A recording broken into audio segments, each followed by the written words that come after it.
Bismillahirrahmanirrahim. Assalamualaikum warahmatullahi wabarakatuh.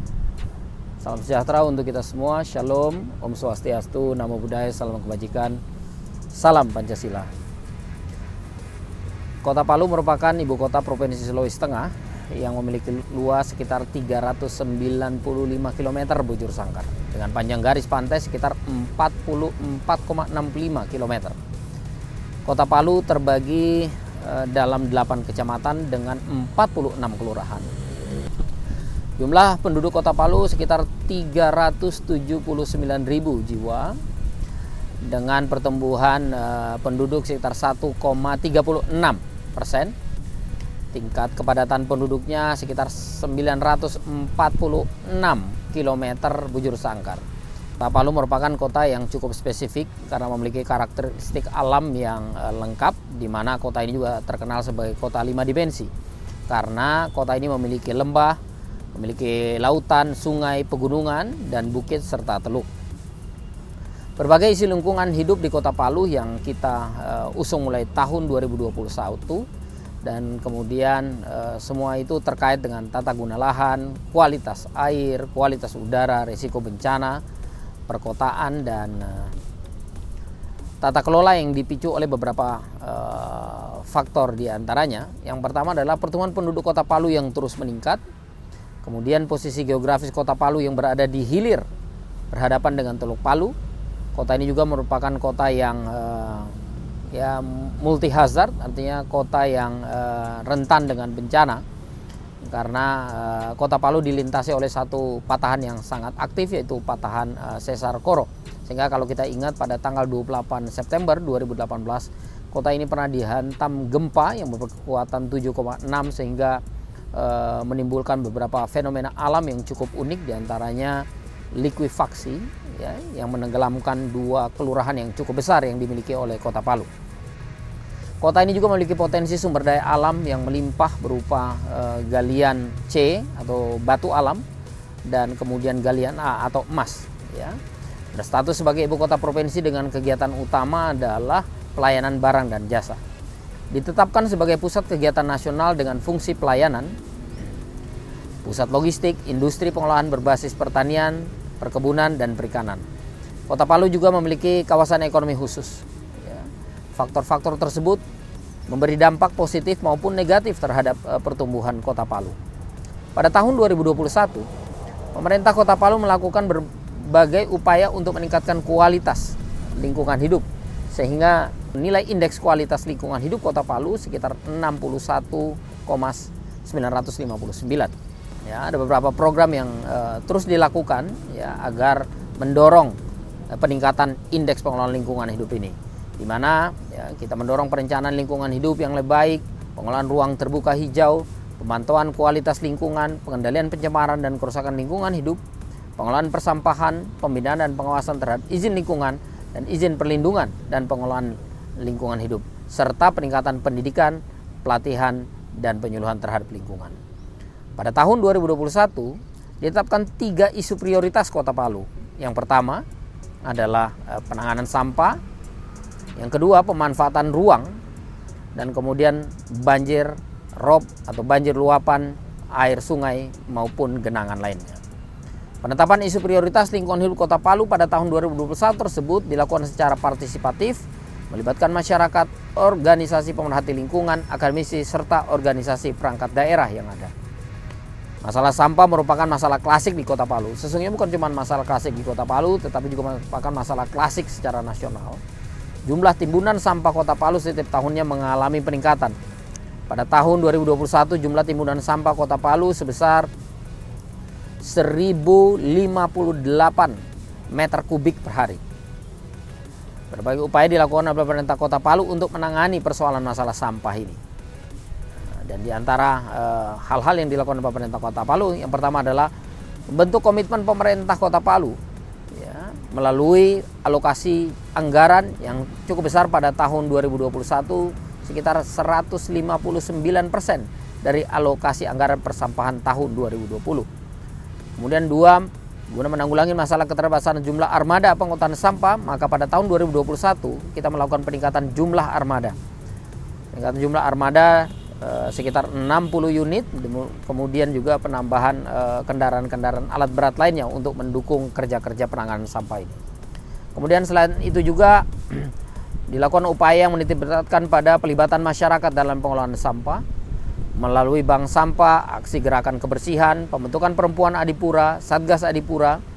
Nah, semua dilakukan dengan partisipatif dan terkolaborasi dengan beberapa organisasi kelembagaan pemerhati lingkungan agar tercipta peningkatan kapasitas masyarakat dalam penanganan terkait hal yang berhubungan dengan persampahan ini.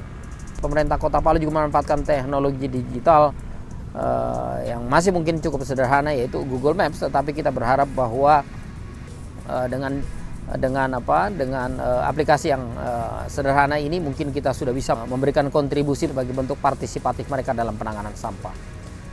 Kemudian kita juga mengeluarkan peraturan Wali Kota Palu nomor 34 tahun 2021 tentang kebijakan dan strategi daerah dalam pengelolaan sampah, serta peraturan Wali Kota Palu nomor 40 tahun 2021 tentang pembatasan penggunaan kemasan plastik sekali pakai dan styrofoam.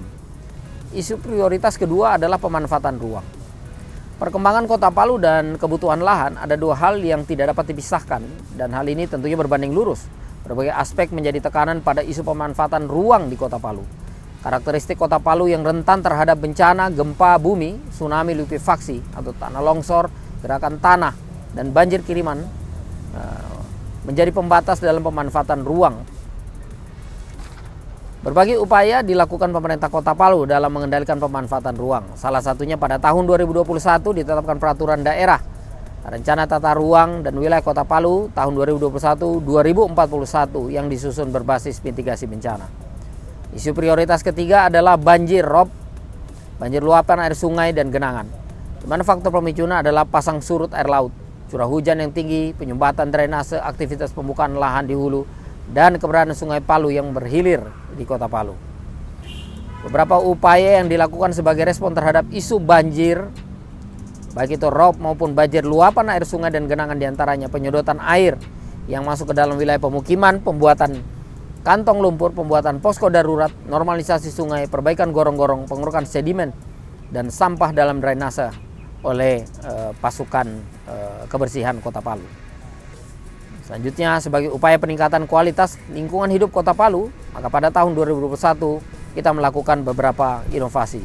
Di antaranya adalah peluncuran aplikasi Lapor Wali Kota Palu dan Satgas TRC sebagai upaya percepatan menindaklanjuti aduan keluhan dari masyarakat terkait dengan semua hal dan semua masalah yang berada di lingkungan masyarakat.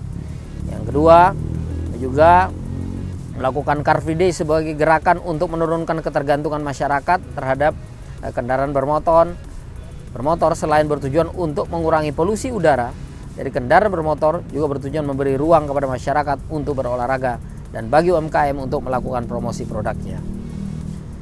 Kami juga melakukan program bedah rumah sebagai upaya peningkatan kualitas pemukiman bagi keluarga tidak mampu. Kami juga melakukan pembentukan perempuan Adipura dan Satgas Adipura sebagai upaya peningkatan partisipasi masyarakat dalam upaya peningkatan kebersihan dan penanganan lingkungan. Selanjutnya, kami juga membentuk pasukan katak sebagai upaya mengatasi penyumbatan drainase secara cepat yang melibatkan masyarakat yang berpenghasilan rendah. Kami juga meluncurkan aplikasi Japri sebagai upaya untuk memberi kemudahan bagi masyarakat terhadap akses informasi rencana tata ruang Kota Palu secara digital.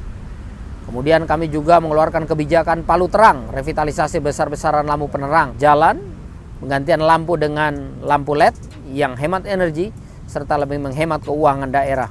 Pemerintah Kota Palu sudah bisa melakukan penghematan sekitar 1 miliar setiap bulannya. Selanjutnya, pembaruan aplikasi E3 terintegrasi merupakan pelayanan perizinan elektronik berintegrasi dengan penerbitan rekomendasi elektronik dari Dinas Teknis. Kebijakan penganggaran lingkungan hidup juga merupakan salah satu upaya kami melalui alokasi anggaran yang telah kami sebutkan, sekitar 160% kenaikan yang kami alokasikan terkait pengelolaan lingkungan hidup ini dibanding tahun 2020. Demikian gambaran singkat informasi kinerja pengelolaan lingkungan hidup Kota Palu tahun 2021 yang saya dapat sampaikan kepada kita sekalian. Demikian saya ucapkan banyak terima kasih. Wabillahi taufiq wal hidayah. Wassalamualaikum warahmatullahi wabarakatuh. Salam sejahtera untuk kita semua. Om Santi Santi Santi Om. Namo Buddhaya, salam kebajikan, salam Pancasila.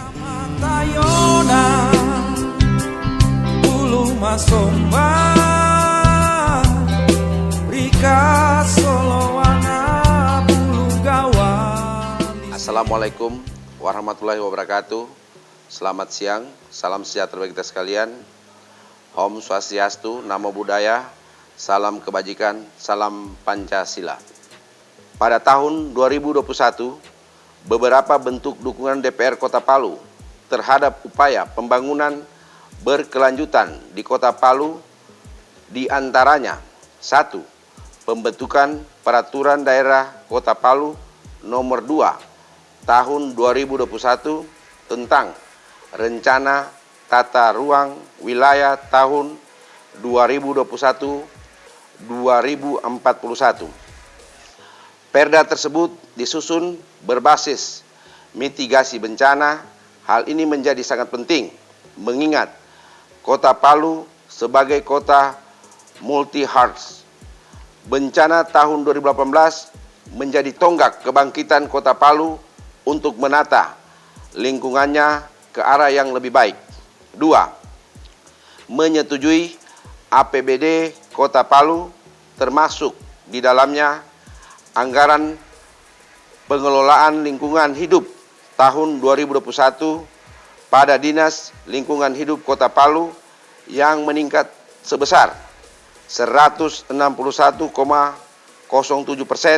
yaitu 54 miliar 57.204.336 rupiah. 3. Melaksanakan pengawasan pelaksanaan perda dan kebijakan pemerintah Kota Palu di bidang lingkungan hidup. Demikian gambaran singkat dukungan DPR Kota Palu terhadap upaya pembangunan berkelanjutan di Kota Palu tahun 2021. Wabillahi taufiq wal hidayah. Wassalamualaikum warahmatullahi wabarakatuh. Salam sejahtera bagi kita sekalian. Om Swastiastu, Namo Buddhaya, salam kebajikan, salam Pancasila.